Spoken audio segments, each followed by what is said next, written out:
to another episode of the City Mindset Podcast. Again, this is a platform where we're trying to really empower young people, especially in the inner cities. And anytime I get the opportunity to have somebody on my platform who I think I add a lot of value, I take full advantage of it.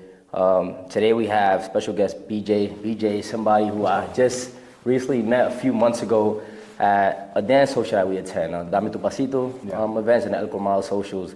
And this is somebody who has a lot of experience, and it's definitely somebody that a lot of young people could look up to. I believe you speak 3 different languages, you love to travel, very educated. You worked in the TV and broadcasting world, and I think that we were able to really just connect on a lot and relate, and I think this was cool that we were able to collaborate and learn from each other. And again, BJ, I feel like representation is everything, right? Yeah. And sometimes it's tough for you to truly believe that you could get opportunities at ESPN, for example. I know you spent some time there as well, and sometimes it's hard for you to truly believe your true potential. Sure. And again, like any opportunity I have to shed light on a story like yours, I try to take full advantage of it. So yeah, man, thank you for being here today. And I want you to really share a little bit about yourself. Talk to me and talk to our viewers about your background. What really inspired you to take this route. We constantly see so many young people that struggle to find what their passion is. Sure. They struggle to figure out what they want to major in college, and what's something that they can do every single day and truly feel like they're making an impact, and also being able to monetize and sustain themselves in their personal life. So tell me about yourself. Sure. No, absolutely. Well, first of all, thank you for having me. Pleasure to be here with you guys on Inner City Mindset. I admire Edwin, admire you, man, just for the things that you're doing, especially diving into a space that, from what I understand, from what we've talked about off air, is not really something that you really worked in. Like, this is all new for you. Like, you know what I'm saying? These are things you've learned on the fly, and I say first was much respect and kudos to you, man. But like I said, for putting yourself out there and doing things that you haven't done before, and I think that's just the beauty of life. There's a lot of things to learn along the way. So, but yeah, man, pleasure to be here. So yes, born and raised in New Jersey. I now, let me see. I ain't gonna tell you my age. I don't need to know my age. That's personal. But a wealth of experiences in life. Went to school in South Jersey. From there, navigated my way into college. I went to Rider University. It's basically like what we call like the Central Jersey point. And yes, there is a Central Jersey. A lot of people think, oh, Jersey's so tiny. There is no Central Jersey. There is a Central Jersey. So I would say, like I said, in that area. So Rider is right around the city of Trenton. Trenton is the capital of New Jersey. So I went there, did 4 years, got my bachelor's in communications, specifically in television, radio, and digital media was the main focus. I did take a minor in Spanish. I didn't complete it, but it's okay. Porque yo también hablo español. Right, so, absolutely. I found it along the way. I spent my last semester abroad in Spain. I tell people it was the best way to close out my semester of college as well. Getting that opportunity to learn a new culture, but really perfect the Spanish. Like I tell people, I went there with a basic understanding. 2 years prior to going, a friend of mine from high school, he's Costa Rican, took me to Costa Rica. And throughout those 2 years before I left to go to Spain, I was doing a lot of my own, plus I was taking classes in school. So I went to Spain already having an understanding, and I feel like Spain was just kind of like the cherry on top. When I came back, I wanted to talk to everybody. And at that point, I just had to learn the way everybody spoke. I tell people all the time, I learned Spanish twice. I learned it during my time in Spain, and I learned it again the first time I went to Dominican Republic. Because everything I thought I knew in Spain, I went to DR and nobody knew anything. So I had to learn everything all over again. And people would say, oh, but it's the same thing. I'm like, no, it's not the same. Not the same. I'm like, yo, you go to DR, they're talking about, oh, mira, que yo no puedo salir porque estamos en olla. But I thought olla was what they use in the kitchen to cook. Right. They're like, no. Like when they say estamos en olla, it means like I don't have any money, bro. Like I'm broke. Oh, okay. So like, I had to learn everything all over again. Absolutely. And obviously, I'm just making jokes, guys. Those are, slang and just what he's saying in Spanish. We call them jergas, which would be like jargon. So, little things like that. I'm just messing around. But yes, very, very rewarding experience living in Spain. Traveled to about 7 or 8 different countries in Europe as well, which was very cool. And it just really expanded me. Like that was like the first time in my life where I would say, you just start to see life outside of the US, like in a very different perspective. Like, prior to going there, I had been to Costa Rica 3 times. I've been to Panama before prior to going to Spain, but like I just really started to get a new perspective of life. Traveling really expands you was one experience I would definitely say. So once that was over, I came back to the U.S. and really started my focus and just my journey occupationally, trying to get into the television, radio, broadcasting industry. So I started out with doing a role in radio as a producer, so just cutting highlights, taking phone calls, like screening calls is what we call them, for just the host, so people can get on and talk with the host about whatever they wanted to share. So I started doing that. I did that for about a year or so, a little less than a year, maybe like 11 months, 10 months. From there, I left that job because I took a full-time job at ESPN, doing the same thing, producing, but on the TV side. So my specific department, we were responsible for about, I'm gonna say between 12 to 16 different channels. Nice. ESPN has an array of channels. There's so many channels out there, guys. But yeah, I'd say about 15 or 16 of them. And pretty much what we did as producers, if you guys ever pay attention, most live events never finish when they're supposed to. So our responsibility was just to keep the network on time. Yeah. So, and I'm giving you the abbreviated version. It's a lot more detailed. Working in live television, learning how to react to things on the fly is it can be very stressful, I'll say that.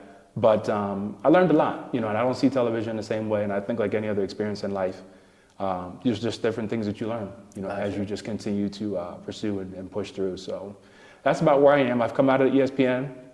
I've now been out of ESPN for about 2019 is when I left, so about 5-6 years. Wow. And from there, just been exploring some other ways to try to get back into the industry. Television is definitely my heart. That's what I want to do, full time. I want to talk to people. I want to be on camera. I want to help people. I want to impact people. And fortunate for me, I think that I'm going to find my way there. I don't know the how, the when, and the what, and all the other specifics of it. What I can tell you is, I still see it on the inside, and I think like any person, when you can see things internally, when you see things in your heart, that it's just a matter of just being diligent, looking for ways to expand, looking for ways to open up, looking for ways to connect with new people. Right. And you find ways to do that little by little. So. I couldn't agree more. And, I think we had this conversation prior, to this interview on just taking baby steps, right? Doing what you can to make an impact. And trying to figure out what your style is, right? Now with social media, we have the opportunity to see people, put out content and figure out, what you like, what you don't like. Sure. And I think that everybody has an opportunity to make an impact, right, and add value, especially the young people in our community. But you got to figure out what your style is, right? Sure. And you need to figure out, how can I really get through to this young person that might need my help, right? Sure. So there might be somebody watching this interview who really wanted to get into, the TV and production world. There might be a 16-year-old kid watching this interview and they're trying to figure out, like, man, working at ESPN, is that really a reality? Right. Well, it was a reality for BJ, right? And, you could really empower and inspire somebody out there because the sad reality is that, when you drive around some of these underrepresented communities in the inner city, sometimes it's really tough to find hope, right? Sure. And for a lot of the young kids in our communities, right, they might not have mentors around them telling them, like, look, this is possible. This is a possibility. But you really need to expand your social capital. Gotcha. Right? And you really need to expand your network of people that you're connecting with. Right. And I want young people to take that piece of advice and making sure that when they get to college, right, they're taking full advantage of that. Right. your social capital is everything. Yeah. Right. So let's say, for example, if you really want a career in television, or at a production company, or something, something as big as ESPN, right? You want to connect with the right people. Yeah. And that's everything. Also, we met at the dance socials, right? Right. Dame Tu Pasito events, El Comado socials. Yeah. Mm-hmm. That's, that was a great opportunity for you to meet great people, connect, collaborate, right? Mm-hmm. And, it's just sad, right, when you see people that live in this city. You have 8 million people in the city, right? Right. There's so many different, networks and groups of people, where you guys share, the same interests, right? Right. Mm-hmm. So it'll be a shame if, you don't go out there and meet great people and collaborate, right? Right. Obviously, growing up in Jersey, obviously you weren't in the city, right? In New York City, Yeah, even now, I live in a suburb. Yeah, it's quiet, man. I got llamas across the street, like it's completely different. But you had easy access to New York City, right? Yeah, I get on the train. Mm-hmm. Which is great. And, what would you say, what would your mindset sophomore, junior year of high school? Did you see yourself, at ESPN? Did you see yourself in production, or were you trying to major in something else overall? That's a great question. So I would say at that point, I was still trying to be a basketball player. Okay. So I didn't play sports collegiately, but I did have an opportunity to play in high school. The high school that I went to, we were I would say like a mini powerhouse, if you want to say. We played a lot of like the good schools in New Jersey. There's a couple guys that actually went on to play basketball in the NBA. Not too many of them are still there now, just as some of them are now retired, or, it's hard to play sports professionally too. Like, you have some guys that, they're only there for, 5 years. Some guys could be less than that. Sometimes if you're a role player, like again, it's a dogfight, just trying to, stay competitive and keep the contracts that you have. Only one that's still playing now that we actually played against would be Kyrie Irving, okay. who is right now he's out on injury, but was a starting point guard for the Mavericks. Gotcha. Before he went out with his ACL injury. But so at that point, like I said, sophomore, junior year of high school, I was still thinking about basketball. Still in this mindset, because I go to this powerhouse, I'm going to end up going to school somewhere on a scholarship, and college will be free, and then from there I'd figure the rest out. I had no other perspective of life at that point, in terms of like what I wanted to do with my life post college at that moment. So that was kind of like where my head was at. Great question. Gotcha. Yeah. And would you say that, like, obviously a lot of people complain about our education system, and maybe people feel like they're not doing enough to help our young people. But do you think that the education system do a lot more to make sure that our young people, know what they want to major in? Do you think that there's a lack of exposure to different careers for our young people in the city? Sure. Yeah, I could definitely say that. I mean, there's definitely people, like I think about the old phrase people used to say sometimes, and it's the biggest lie, but people still say it nowadays: what you don't know won't hurt you. And I think, and the reason why I say that's a lie, because a lot of times what we don't know is actually killing us, or we're missing out on the lifetime of an opportunity because you just don't know. You're not around people that have exposed you to certain things. So just to kind of navigate back to your question, yeah, I definitely think that there are kids who are in inner city environments that are missing out on opportunities. Now, what do we do to try to get them more exposure? Well, I think this is definitely one means of it, what we're doing now, being able to create these conversations.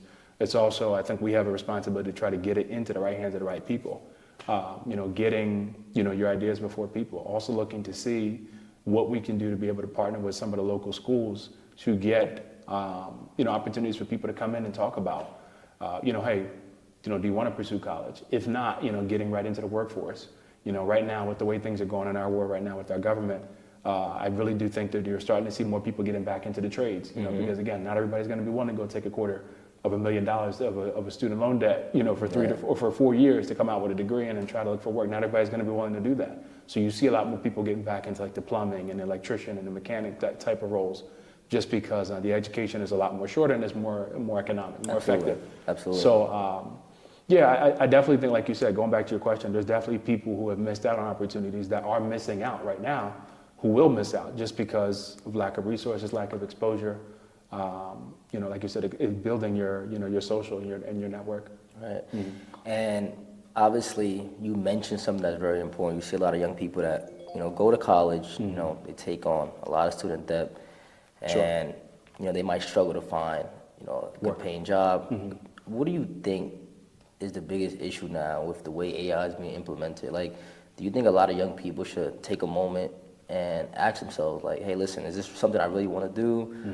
How can AI impact this career 5 to 10 years from now? What approach do you think young people should have when it comes to AI? I would say, I think the first thing you mentioned is important, yes. Look and see, if you have a certain career you're trying to get into, look and see how's AI currently impacting that career. Looking to understand, are there certain things that I need to know? There are certain things that I need to, study up on and just be more knowledgeable about before going into that career. I think that's definitely, one aspect of it. I would say from a more holistic approach, or like a more holistic answer, I would say one of the things I've learned is I would say pay attention to the nuances. So because you see the way AI is growing and it's becoming more and more inclusive, in what we do on a daily basis, the fact that we can sit down, I mean, you talk about something like ChatGPT. If you have a paid account, you can plug all your information in there about yourself, your personality, your experiences, the things you've done. And that version of ChatGPT, the paid version, when you put some of your questions in, the type of detail and responses that it gives you is specifically tailored to the things that you put into the system. Correct. You know, so I would definitely say, you know, with that being said, even if you don't want to learn the AI, learn it anyway. Yeah. You know, because one of the things I've learned from other people I've listened to, you can't live in today, and I just said this to my friend I had an opportunity to spend time with this weekend, you can't live in today and try and make a future in yesterday. You have to live in today and make a future in tomorrow. Correct. And with that being said, it's the technology. The reason why things are going so rapidly at this time is just because of the technology that's available to people. Things are faster. Yeah. Things are faster, but even with things being faster, even with the job market changing, there's still a lot more opportunities that are available today that that weren't available before. You know, and before meaning like, you know, 4 to 5 decades ago. Right. So yeah, I would say, like I said, even if you don't want to learn the technology, learn it anyway. Because at some point it's going to impact, it's going to change your life. Right. So yeah. And if you're currently in the field, you know, like you said, don't shy away from AI. Mm-hmm. If that's truly the future, mm-hmm. right, let's adapt, right? Yeah. How can we use AI to help create tools to help benefit our business, right? Mm-hmm. And it's just unfortunate when some people are so stuck on like an old school mentality. Yes. Life is constantly changing, mm-hmm. right? You need to be able to adapt. And I just hope that our young people are taking notes and understanding how our world is evolving, right? Mm-hmm. And you know, I just want to make sure that they understand that you need to really be prepared for whatever life throws at you, right? Mm-hmm.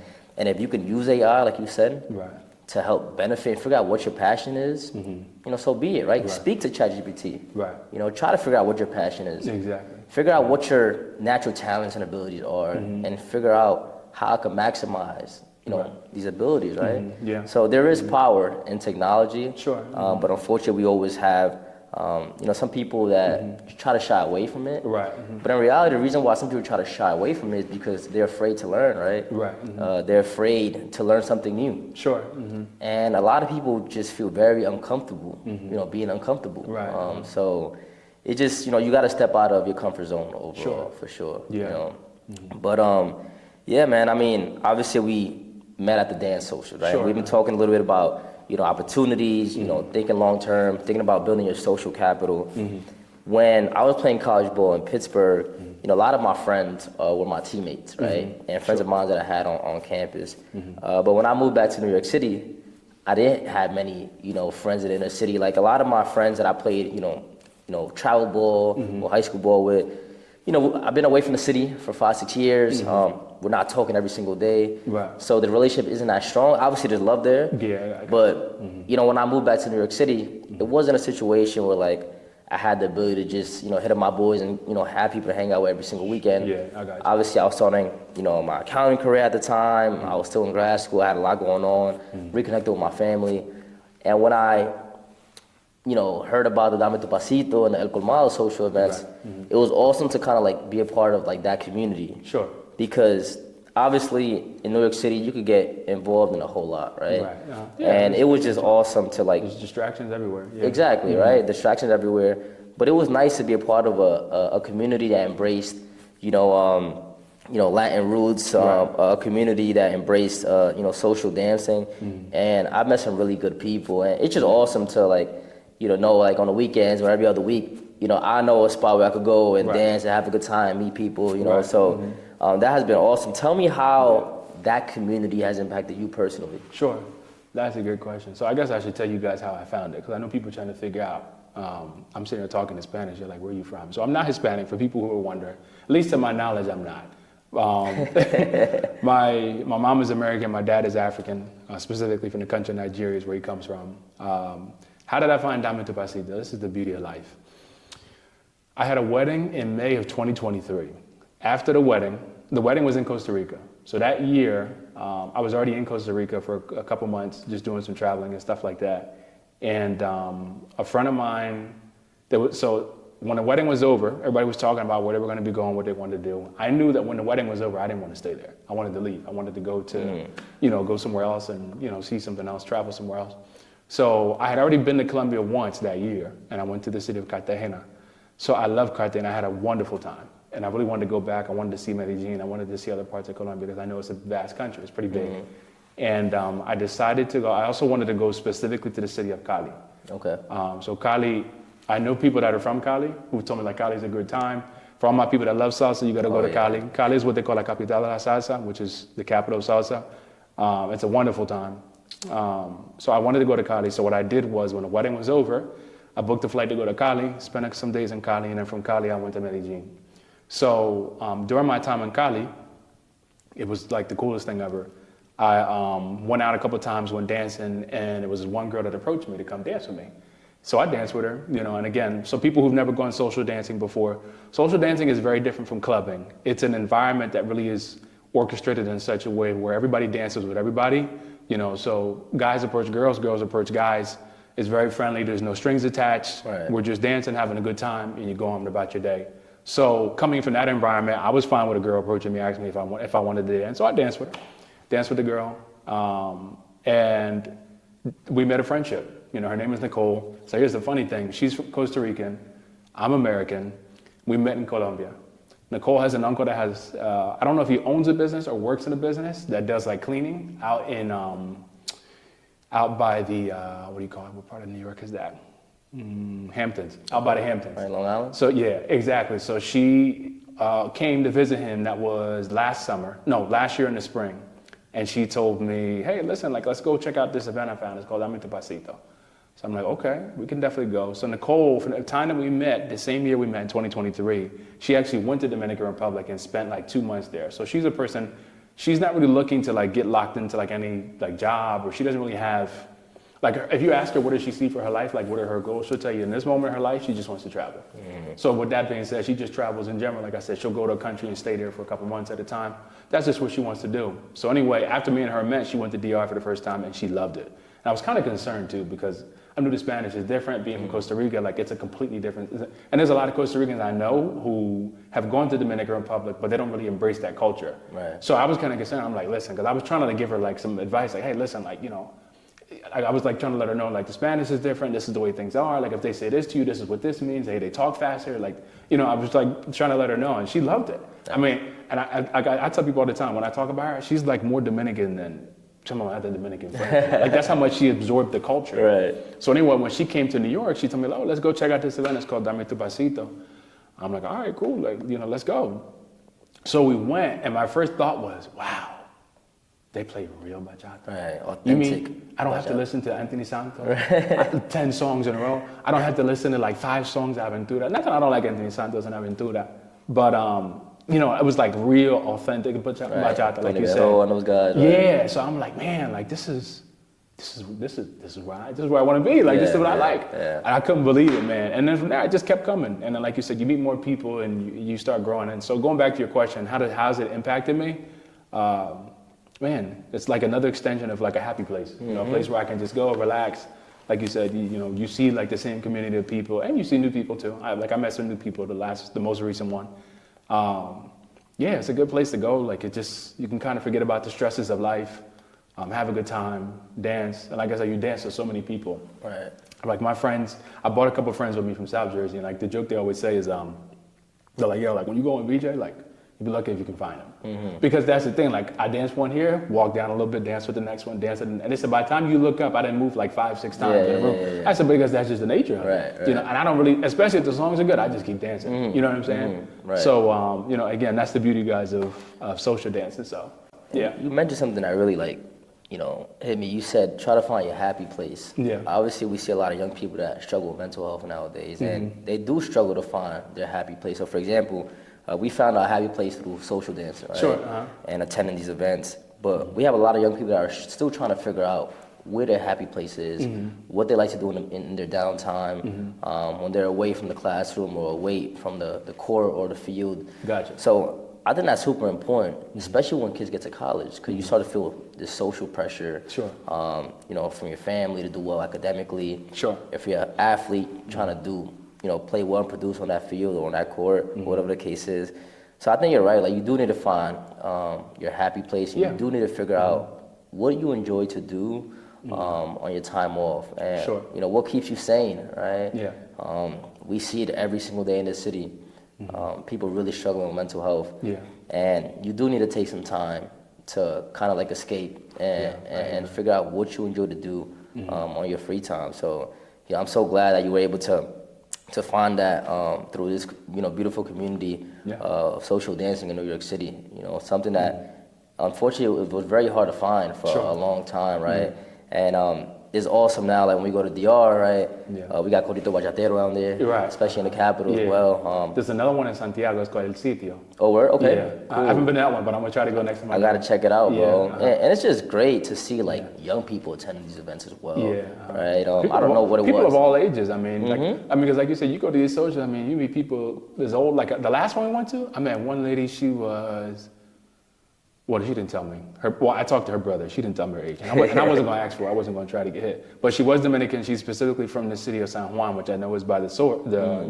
And the brother told me he was like 42, I think, 43. Okay. So, I mean, like, you're meeting people of all different ages. I mean, and there's some people I look in there, they come in there, I think they might be in their 50s. I mean, I just don't ask. Right. But, yeah, I mean, like you said, as young as 18. I mean, because I think, 21, because you have to be able, because there's bars there. So you have to be able to... you have to have the ability to drink, in order to come in, because we do them in locations where they sell alcohol. But yeah, I mean, people of all ages. Absolutely. Yeah. And social awareness is huge, right? Like as you get older and you start to continue to have more success in your life, you need to be careful who you surround yourself with. Yeah. And that's obviously a message that we're gonna have for young people always. Sure. Right? Just be careful who you surround yourself with, what environments, because you just really don't want to get caught up at the wrong place at the wrong time. Yeah. And the sad reality is that we have a lot of young people that are constantly putting themselves at high risk situations, right? In high risk situations. So that's something that these dance socials had allowed us to have a social, have a nightlife, but obviously being somewhere where we're safe. Right, exactly. It's very friendly, very community oriented. Right. So that's just a message that we have for young people, right? Like, listen, there's nothing wrong with going out with friends, having a good time, but have that social awareness. Sure. Know that you're at a point in your life where you just can't go to any venue, any location, right, to have a good time, right? Especially when you leave the United States, right? You got to be very careful. I agree. Especially, and I think the other thing is too, the more you grow into your own, like the person that you're going to become, you recognize there's certain things you can do, and certain things you can't do. Right. You know what I'm saying? Like I know, like for instance, athletes. If you want to be an athlete, if you want to be a top tier, within your respective sport, there are certain things that don't combine with that lifestyle. Correct. You know what I'm saying? So like the just not being in the gym, not exercising, eating poorly, like having a bad diet. These are things that are not going to help you accomplish your end goal of being a good athlete. Yeah. It's the same thing, like I think one of the things I think about as I'm saying this is I think about Stephen A. Smith, who works for ESPN, is big, almost recognized as the face of ESPN. Like I've heard him say, he's got plenty of people he grew up in Queens. He's got plenty of people he's grown up with that he said were on the block, that he remembered walking by every single day. He said people didn't mess with him because of his older brother who passed away in an accident. But I know he's talked about, people who, were committed to the streets, for lack of a better term. And he said he recognized that, like, if I see them, I say, what's up to them? I know of them, he said, but I know you can't run with me. And I think it's about having an awareness of where you're looking to go. And once you are coming into your own, like I said, you know what you can do, you know what you can't do. And what you do is you look to make friends in the areas that are going to be able to push you, in the direction you want to go. And that's a great point. Like, I think when you grow up in the inner city, like there's this misunderstanding that you have to run with the wrong crowd, right, to fit in socially. It's hard when you're young too.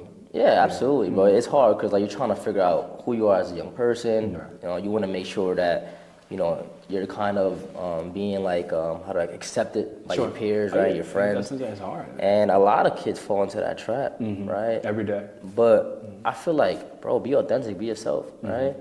You could say, what up, and you could, obviously, greet your friends in school that maybe aren't going down the right path. Sure. But you could distance yourself from them in a positive way. Sure. You know what I'm saying? Without belittling anybody or looking down on anybody, right? Gotcha.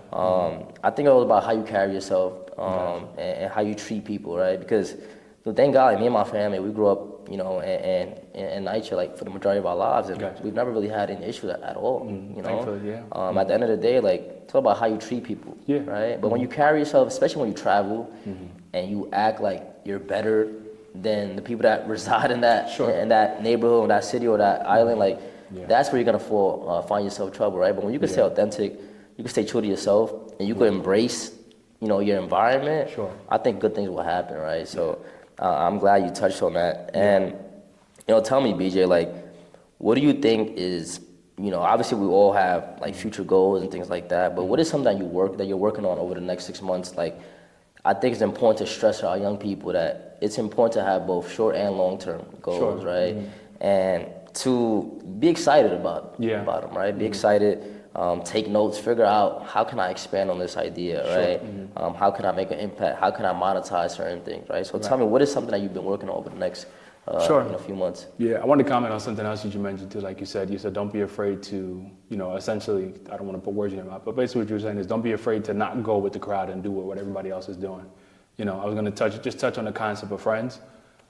Coming from a person who is very personable, and connects with a lot of people, loves to maintain a lot of connections and friendships, understand, and I just said this to somebody last month, I've made a lot of friends. I've lost a lot of friends. And the other thing I know is that I'm going to gain more, and I'm also going to lose some more. Cool. Right. And I think you just have to understand that that's just the way that life works, that, you have people who are going to come into your life for a certain season, and they're not going to be there forever. And that's okay. Right. So I just want to touch on that point, just for anybody who may be struggling with that or, just dealing with that process of people coming in and out.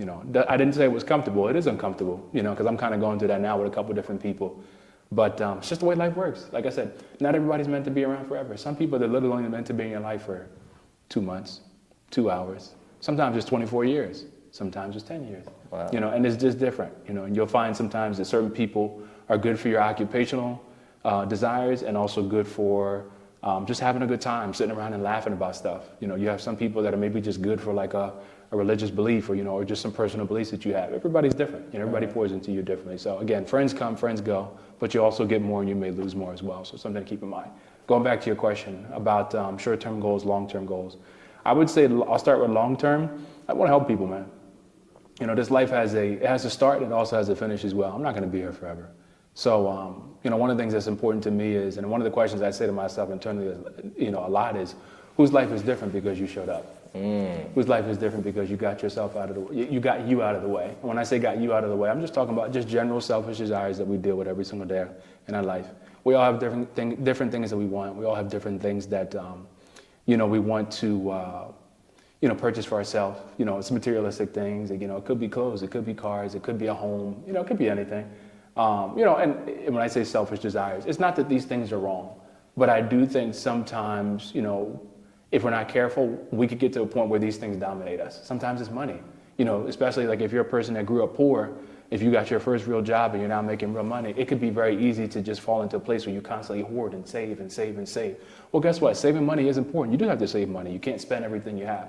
But at the same time, I also think it's also healthy to spend money. Absolutely. It's also healthy to give money. Correct. You know what I'm saying? So I think it's finding that balance, with those three things. So that's the only three things you can do with money. You can only save it, give it, or spend it. Right. So you want to be doing a little bit of everything. So, for me, like I said, long-term goals, I want to change lives, man. I want people to be impacted, and I want to do that any way that I can to be able to help people, like I said, to be better tomorrow than they were today. So I would say long-term. Short-term, my latest project that I'm in right now is I've started my own YouTube channel. It's called Multidimensional. Awesome. I went with that channel I went with that title name just because I feel like it speaks a lot to, to be honest, I think it speaks a lot to people in general. We are multidimensional, and I think sometimes the problem we have as people is that we are very monocular about our approach to life. We're very singular focused, and we don't always explore all those different dimensions of who we are as people. But I chose that title for myself because I think it just kind of speaks to who I am. I'm American, but I know how to speak Spanish. I'm learning Portuguese.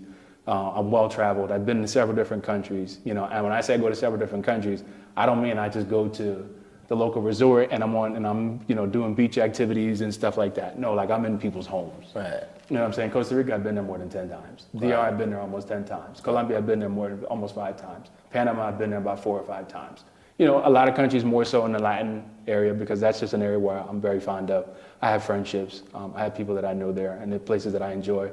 But I've done Europe, I've done Africa, I've done Cuba. I did Cuba last year, which was a really great time. That's kind of the reason why I went with that title, like I said, because I just feel like there are so many different elements of my personality. Sports, is one aspect of me, but again, I want to help people. At the same time, I want to travel, So multidimensional, the goal is to try to touch on, give me a space where I can express myself as it relates to my sports opinions, but also gives me an opportunity to share the world with people. Right. You know, I've had people for years telling me, yo man, you need to create a travel blog. You know, and I kind of shied away from it. I've never really been a big fan of video editing, but yeah, like I just feel like in this season of my life, you know, it's given me a window, it's given me a platform, and one of the reasons why I am doing it, to touch back on something else that I've learned, is paying attention to the nuances. In the world we're going into today, there was a time when television was only what you could view through that box that you have in your living room. Right. Now, this is iPad I have in my hand is television. Right. Absolutely. You know what I'm saying? This wonderful platform that we have called YouTube, YouTube is television. Correct. You know, and if you don't think it's television, why don't you look at how many people now that are personalities for all these different companies, CNN, you know, Fox, ESPN, they now have their own YouTube platforms. Right. You know, and I tell people all the time, people who are rich, those who are you know, wealthy, they think about money more so than the average person. Mm-hmm. And they don't believe in putting their time in anything that's not lucrative. Correct. So if they're doing that, what does that tell you? Right. If they're making channels on YouTube, it's because it's making money. Exactly. YouTube is television. Yeah. And I tell people that all the time. So yeah, I'm in that process, and my goal is to get it monetized. How, when, and what specific channel, those are the things that are up for me to figure out along this beautiful journey that I'm on right now. But yeah, that's about where I say I'm at. That's amazing. You touched on so many good points there. Mm-hmm. Earlier you mentioned the importance of, you know, obviously living a lifestyle below your means, right? Mm-hmm. But also not being afraid to spend money, right? Sure. Mm-hmm. You know, obviously traveling has opened up your view on life, you know. A ton, right? Mm-hmm. And dude, I wanted to share, you know, a trip to Indonesia that I went on last year. Mm. Shout out to Johnny, shout out to my cousin Pablo, who invited me on that trip, and man, like, what an awesome experience. Mm. You know, it was an amazing time. I mean, dude, before I even got invited to that trip, I had no idea where Bali was. Okay. My friend just went last year with his girlfriend for the 30th. Yeah. Bro, I had no idea where Bali was. Yeah, I couldn't tell you. I didn't know either until they mentioned it. Yeah. Yeah, and bro, like, you know, when I bought the flight, it was like a 19-hour flight, obviously in Southeast Asia. And I'm just like, bro, I'm going to Indonesia? Like, what am I doing out there? And when I started doing a little bit of research, I'm like, wow, like this place is awesome, it's beautiful. Mm-hmm. And man, like after I came back from that trip, it definitely opened up my eyes on like the reality. There's so much more out there, bro, for us to see. Yeah. And you know, I'm okay with not spending as much money on materialistic things. Sure. To give me an opportunity to travel a lot more. Oh yeah. You know, I agree. So I agree. I just wish I kind of had this mindset, you know, during my younger years, like, you know, in high school, everybody's trying to get like, you know, all the Jordans, right? Yeah, you know, all the latest shoes. Right. You're very materialistic at the time. Again, you're trying to figure out who you are as a person. You're trying to fit in socially, right? But I would say like, right now I'm at a stage in my life where, you know, I don't really care as much about, you know, copying like the latest Jordans or the latest, you know, outfits or whatever the case is. Sure. Like to me, traveling is something that I really look forward to. Sure. Mm-hmm. And not really just traveling, like you know, creating experience or creating moments, right? And making an impact. Gotcha. You know, so I'm really glad that you touched on that because you know, financial literacy is a space where a lot of people don't truly feel comfortable speaking on, right? For a number of reasons, but I think something that I've learned over the past few years is the importance of living a lifestyle below your means, right? We're constantly putting on, you know, so much weight on our shoulders and trying to do things that we might not be able to do at the moment, right? Keeping up with the Joneses, right? Keeping up with the Joneses, right? And, you know, that delayed gratification is really difficult for a lot of people. Right. And it's something that I stress so much because some people make financial literacy so complicated, right? You can have all the knowledge in the world. If you don't have the discipline, and the dedication to implement that plan, you know, it's useless, right? Sure. So, you know, I'm really glad that you touched on that because unfortunately it's not a conversation that we all have at the dinner table or that we all had growing up, right? Sometimes there might be insecurities even within our own families, right? Where our parents might not truly have everything, you know, together at the moment and they don't want to have conversation about finance at the dinner table, right? Gotcha. They don't want their kids stressing or whatever the case is. Sure. But something I realized when I went away for college, some of my friends were having these conversations at the dinner table, right? And it impacted what they decided to study in college. So if one of my friends, if his dad was a lawyer, well, guess what? They're talking about law at the dinner table. Right. If his mom's a nurse, you know, they're talking about, you know, conversation about, you know, things in the medical field, right? So You know, I think what you're exposed to at a young age is everything. Yeah, no, I agree. Let me ask you one of the questions you asked me, because you kind of read my mind. I have written down something similar, so I'm just going to go ahead and share it with you. And I actually jumped in some of my other questions I had here for you as well.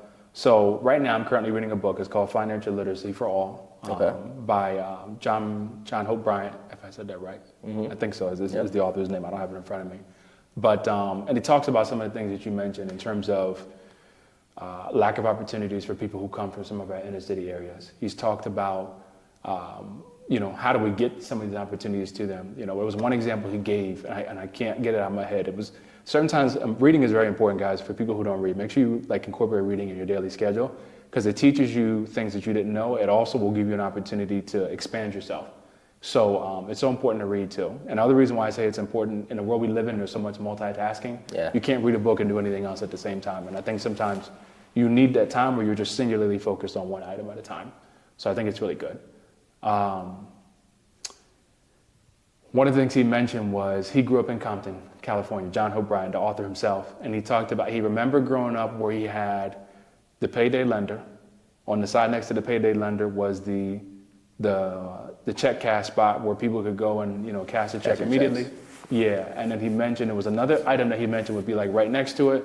And then he would say like 2 blocks down from there was the local church that everybody went to. Pitiful, feeling sorry about, their horrible mistakes that they made financially throughout the week and that they've made over the last couple of weeks, that have got them in the position that they're in now.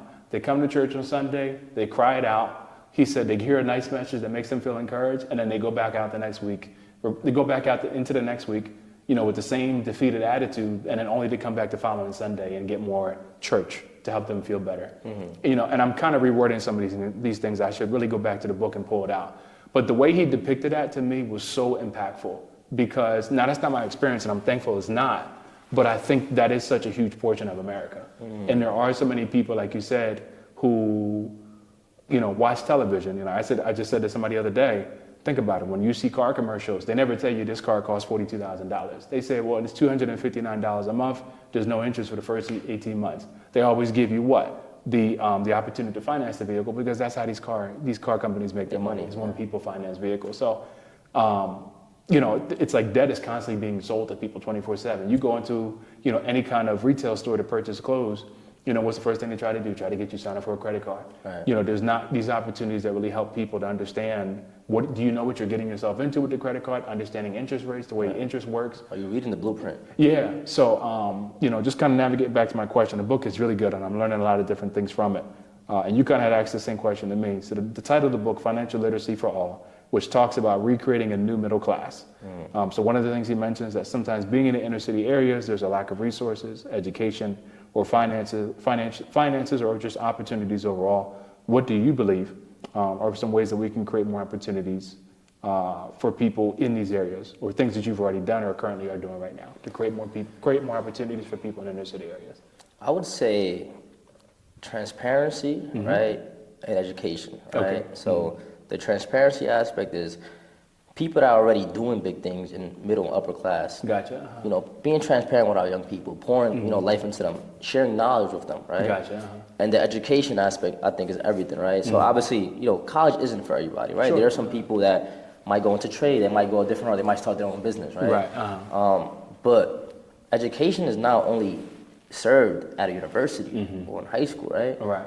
You can educate yourself through YouTube. Right, exactly. Right? You can educate yourself through, using AI, ChatGPT, right? Right. But that willingness to want to learn is important, right? So something as simple as, obviously when you go to IKEA, for example, right? Right. Let's say you buy, a dresser. I think it comes with like 100 pieces, right? Right. You taking a moment to open up that booklet and go step by step and figure it out, that's a skill, right? That's, to me, that's you educating yourself. That's you, empowering yourself, right, to figure it out, right? Sure, I agree. And I feel like I see so many young people who are so quick to just pass off the assignment, to somebody that they know can figure it out, right? But I want you to challenge yourself, right? Take a moment to read through that booklet. Even if you're, for example, earlier we were talking about, learning how to set up, the mics, these, learning how to edit videos, right? When it comes to starting out platforms. Dude, taking a moment to watch a 1 hour YouTube video, right? Yeah. And figuring it out, like, that's everything, right? Yeah. Now, that 1 hour video, it might take you 4 or 5 hours, right? Right. Because you're pausing, you're taking notes, right? You're backtracking, right? Right. So I think one of the biggest things that we can do is encourage our young people to continue to educate themselves Sure. and continue to push themselves to figure things out, and more transparency from those that have already been there and done that, right? I feel like you see a lot of people that are constantly trying to gatekeep information, but I feel like, listen, like, I think there's power in collaboration. I think there's power in uplifting the generation that's coming behind us. Yeah, no, I completely agree with that. So your 2 points you said mainly with transparency. What was the other one you mentioned? Education. Education. Yeah, I like that. You mentioned yourself that you were a college athlete, and I believe you played baseball. Is that correct? Correct. Right. So I wanted to ask you, describe in 3 words, like, what has sports meant to you? So to give you an example of what I mean by that, former guard for the Miami Heat, who played many decades there. Many years there was Dwayne Wade. He talks about, he grew up in Chicago, which is the inner city area, and he basically talked about how sports for him was an opportunity for him to escape just some of the troubles at home. Chicago does have a reputation for just high crime rates depending on where you are. Not all of Chicago, depends on where you are specifically in the city. But he talked about for him and his specific story that allowed him to escape just the troubles. I believe, I remember correctly, I think he also had a mom that struggled with like drugs and wasn't always very present. I think his father may have been incarcerated. I don't remember his full story, but that much I do remember. So yeah, in 3 words, what would you say sports has been for you? Wow, 3 words. I'm gonna say one would definitely be empowering. Okay. Right, empowering. What I mean by that is, I would say the game of baseball is a game of failure. Okay. Right, and a lot of people say this, right? Like, if you're successful 3 out of 10, times, right, you're a Hall of Famer. Okay. Right, so if you could consistently, get 3 base hits out of 10, you're a pretty good ball player, right? Gotcha. Obviously, it gets a lot more difficult as you increase in levels of play, right? So college, minor leagues, Major League Baseball. I think like the league average is probably like 260, right? Sure. That's how difficult this game is, right? So I would say empowering because I was able to have some success in high school, all throughout high school and in college, and it feels good, right, when you work day in and day out. Sure. And you figure something out, right? Right. You figure out that swing. You figure out your mechanics, and you have success on that baseball field. Gotcha. So empowering would definitely be one. Okay. I would say another one would be the word discipline, right? Okay. This is a game where you gotta have discipline. You gotta go out there and stay locked in every single day, right? And that was a mentality that I had that really helped me, my early career as well, and all throughout college, right? This is a game that's opened up a lot of doors for me. Gotcha. And I remember being 8, 9 years old, making sure like, whenever I'm going to a tournament or something like that, I'm making sure like I have my boxers, and the luggage, right? Making sure I have my glove, my bat. And I commend my parents as well for instilling that mindset within me. But it starts at a very young age, right? When it comes to that discipline, going to sleep at a certain time every day, waking up at a certain time, Sure. doing homework at a certain time, make sure you're consistent with your workouts, right? Sure. And the last word, so we have empowerment, discipline, right? And I would say consistency would be the last one, right? The game of baseball and sports in general has definitely instilled that in me. And I say consistency because I think the tool that I used the most throughout my baseball career was a tee, a baseball tee, right? Gotcha. So, especially in the inner city, you don't have as many resources. You take a tee, you put a baseball in that tee, and you're hitting against a fence, right? Gotcha. But that tee allowed me to consistently work on my mechanics, right? Gotcha. And now I'm at a different chapter in my life. I want to be consistent with everything that I do and with my personal goals, right? Sure. Now, don't get me wrong. There will be seasons in your life where you have to just lock in on something else at the moment. Sure. Right? But that doesn't mean that you're not staying consistent with your goals and your aspirations, right? So I would say instilling those 3 things into my personal life is everything, and I would say that's something I got from the game of baseball. Nice. Discipline, Empowerment, and consistency. And consistency. I like that. Wonderful. You mentioned earlier that family is also like important to you. Well, just the concept of unity. I think you said it. Like you said, building your network of people.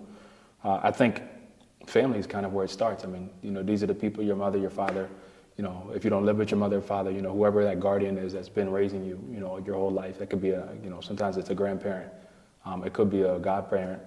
But yeah, so I would say, I know you mentioned that family is important to you. Can you share, and I know this is so little, but can you share maybe 2 memories of family that are really important to you or stick out to you the most in your life? I know you could probably give me a list of 20, but we're just going 2 for now for the sake of time. I think honestly, God has blessed me with a very supportive and amazing family, and nice. It's hard to find, 2 moments, but I would say, so we just lost our grandfather this past summer. Thank you, I appreciate that. He lived a very, long life, and very supportive, very hardworking. Okay. And he meant, everything to us. Sure. We celebrated his 100th birthday last summer. Nice. Right. Oh, that's so nice. we were blessed to see him live 100 years. Right. Yeah, that probably was really nice. Yeah, and it was just awesome, like having a family together, right, in the Dominican Republic. Sure. Sharing that moment. That was really awesome to see. And again, I'm so happy that we were able to celebrate that together in the Dominican Republic, because we didn't know if he would live to 101, right? Gotcha. And he didn't, right? But we're so happy that we were able to experience, have that moment with him. Sure. And I would say another we have events all the time, right? So it's really difficult. But I would say last year we had a holiday party. Probably like the first big family holiday party in a pretty long time. And I thought it was like a success, and I really cherished that moment because obviously we live in such an expensive city, right? And something I've realized over the past few years is that, bro, we don't have the same space that we had when we were younger, because if you think about it, right, when we have house parties, all the kids will be in the rooms, playing, Nintendo, whatever the case is, and all the adults are like in a living room. Right. So these apartments seemed a lot more spacious, right? But now I've noticed that there are no kids anymore. All the kids are grown. And all the kids are now involved in the adult conversation, and we're all in the living room. Right. So we just don't all fit in one apartment, right? Sure. So last year we were able to run a venue, and everybody contributed, and it was a great experience. And what I've learned from that experience is wow, the power of not only unity, right? But when we could come together and put some money together, you'll be surprised what we could achieve, right? So nice. I would say those 2 experiences, those 2 moments were awesome for sure. Nice, that's what's up. Yeah, and I know, I'm pretty sure you could give me 100 if I had asked for it. I completely understand. Right. For sure, bro. Yeah. So I was saying, and my other question I wanted to ask you is, I know we talked about travel. You talked about your time in Indonesia, which is really rewarding for you. Give me your top 3 countries you still would like to visit. I would still like to visit. Italy is definitely one. I would say I definitely want to go to Italy. Yeah. I want to definitely visit. I want to go to Brazil. Okay. I want to go to Brazil. Nice. Yeah, I love Brazil. I've heard really good things about Colombia. Okay. Over the past few years, I've really been. I fell in love with salsa. Right. Nice. And obviously they dance it a lot differently in Cali, right? So I would love to visit the city of Cali as well. Nice. Obviously that's 3. That's Brazil, Colombia, and then Italy. Yeah. I'll let you give me 2 more. Go ahead. Let's see. I think I want to go to Thailand. Okay. I heard Thailand is beautiful. Yeah. As well. And one more, I would say. That's tough. There's so many, bro. That's tough. I think I definitely want to go back to Europe. I had a really good time in Barcelona and Madrid. This past spring, we were able to go with my parents. Yeah, so I definitely want to go back to Europe. I just can't figure out exactly which country in Europe I want to hit up for sure. Nice, man. That's what's up. For myself, I would tell you Japan. If not Japan, I would love to go to China. But mainly, specifically Japan. I had a friend that was in he was in the Marines at the time when I was in Spain going to school. And he got specifically stationed in a city that's called Okinawa, which is in Japan. And I still beat myself up about it. I'm like, man, I was halfway across the world. I was right there. Yeah. I should have just went. But I mean, the way that I think now about traveling, much like what you said earlier too, I wasn't like that yet. I was kind of coming into that person of the way people know me now, always traveling, always being on the move. So, I never went, and that was one place. So I would definitely love to see Japan. I want to go to, I want to see Peru. I want to see Argentina. Nice. Outside of that, I would love to go to one of the more Western islands in the Caribbean. So I would love to do Curacao. Okay. or like Aruba. Nice. Aruba is beautiful. Yeah, I've heard a lot of good things about Aruba as well. So I would love to see one of those two places. Curacao, Aruba, Argentina, Peru. I'm at 4 already, so I'll give you one more. I've been to Tokyo, right, in Japan? No, I've been there. Yeah. That's somewhere I definitely want to check out. I want to go to Japan, and I would love to see. I'm just trying to think what else. Europe-wise? Oh, I tell you where I want to go. I would love to go to, I'll say the last two. I haven't been to Mexico yet. Okay. And I haven't been to Puerto Rico yet. Gotcha. Yeah. Okay. Those two. Yeah. So Puerto Rico's awesome. Yeah.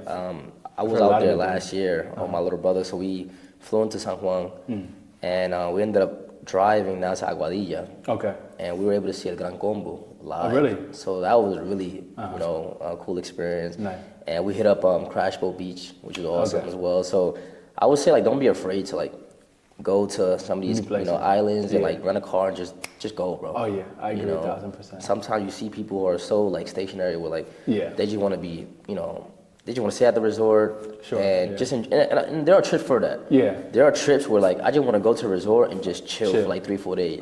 But if I'm going to a country or an island where I probably won't be back for a while, I would like to explore a little more. Right. But for that, you need to travel with the right people. Exactly. Right? Because you don't want to be that person who, wants to travel across the country. Right. And the people that you're traveling with, they're not really, down for it, right? So it all depends who you travel with, Sure. right? So you definitely want to, be courteous of obviously other people's plans, but have honest conversations before the trip. Like, hey, listen, like, you want to go to PR? Do you kind of just want to stay in San Juan, or do you want to go to what's the vibe? What exactly, are we going for? Exactly. Yeah, what's the motive of the trip? Yeah, that is important. Yeah, because you can't travel with everybody. That's what I tell people all the time. You got to know who you're traveling with, and just kind of like you said, what's their mindset? What do they want to do? Exactly. That's a game changer on the experience. Correct. You know what I'm saying? And you got to think about that too before you buy that flight with that person.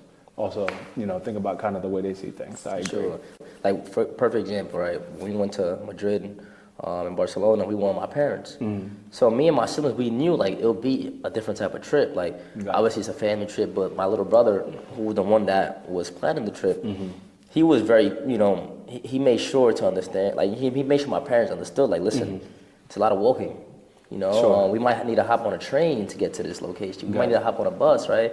So you just need to have that social awareness of, know who you're traveling with, Where we're right? going, For what we're sure. getting into. Yeah, no, absolutely. And then my final question I have for you is just, how do you want to be remembered? How do I want to be remembered? I want to be remembered as being somebody who, was willing to, work hard, right? At whatever they wanted to achieve in life, right? But at the same time, somebody I was willing to help others, right? And I don't know if you ever heard the saying by Brene Brown. She always would say that, she basically said that, Brene Brown once said that, whatever you went through in life could potentially be somebody else's, survival guide, right? You said Brene Brown. Brene Brown. Okay. Yeah, Brene Brown. She said that everything that I went through, I knew that one day would be somebody else's survival guide. And I think that's huge, right? And it's something that sticks with me to this day because sometimes we go through things in life and we're just like, wow, like, why me? Like, why did this happen to me, right? Why did I have to go through that at the time? But now you have the opportunity to really make an impact on somebody who's going through the same situation. Right. You can kind of help guide them through that experience, right? So, it's tough, right? Like, a lot of times you want to be remembered for a lot of different things, right? But I would say from the people closest to me, somebody who wasn't afraid to be themselves, right? And lead by example. Sure. I think that's the key. Like, I want to be somebody that is remembered for leading by example. I feel like we live in a world of so many people that aren't willing to lead by example, right? Yeah. They kind of want to constantly follow the crowd, right? Right. But staying true to yourself and leading by example is everything. Because the sad reality is you're never going to be able to please everybody. Yeah. Right? Even So if might as we well try just to. be yourself, right? Yeah. You We try to, but it never works. Absolutely, bro. But BJ, I feel like this was a great conversation. Yeah. I'm looking forward to having future conversation like this with yourself, right? Because Absolutely. I think you're somebody that got a lot of value to young people, and I think you have a lot of talent, bro. I think you're gonna do some really good things, and continue to stay true to yourself, right? Continue to figure out, what's my style. How can I, make the type of impact that I'm trying to make while being myself. Because guess what? When you're trying to be somebody you're not, this becomes very difficult. Right. Because it's not natural. Right. Right.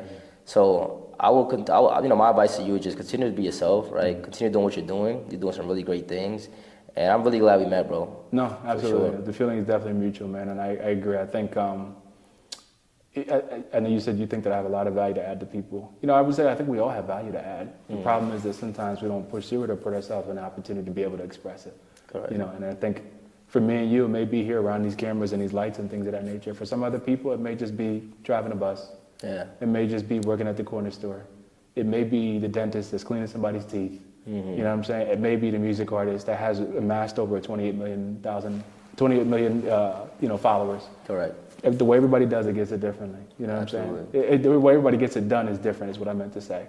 So, thank you. I definitely appreciate that, and I feel the same way, man. Like I knew, from the moment when I had an opportunity to meet you, I knew there's only but good things that can come from these unions. So I appreciate. I'm excited, man. Thank you for having me. Absolutely, and just like before we finish off like this conversation, you mentioned something, right? You said the bus driver, right? Everybody is going to add value in a different way, right? Yeah. It takes a village. It Right. takes a village to really help raise and empower young Sure. people. Sure. And from the moment that young person wakes up, right, and they hop on that bus driver might be the person that they greet, might be the first person that they greet that day, right? Yeah. So simply how that bus driver responds to the morning could probably set the rest of that kid's day, right? Right. It could kind of set the stage for that kid's day. From the moment that kid gets to the local bodega and orders that bacon and cheese or that sandwich, right? Right. That interaction, between him and the person that's sitting, behind, that desk, right? Sure. Is everything, right? So it takes a village, and we're all adding value in our own ways. Sure. So I've had the opportunity. Obviously, I grew up playing baseball in the inner city, and I've had the opportunity to attend a lot of events, right? And it's amazing to see the collaboration between the coaches, the trainers, the parents, right? Sure. The umpires, right? The league coordinator. Everybody's adding value. Right. So it's just unfortunate when, some people make it all about themselves. Like, oh yeah, this kid got into this school because of me. No. This kid it took a village, right? Maybe you were able to really help with that connection with that head coach and with the emails and the recruiting video. But remember, right? Behind that athlete, there are parents Right. that have been raising that kid. There's a mother that has probably been up to 6 in the morning, making sure that kid has, a meal need, on the table, right? Making sure, the homework is done, right? Sure. In order for that kid to stay healthy, throughout that season, there was a trainer that was making sure that kid, had the dynamic stretching, Gotcha. right? And was staying healthy, right? So it takes a village, right? Like you said. Again, I really appreciate your time today, and we got to keep this going, man. Yeah. I think I agree. we both have a lot of good things to add, right?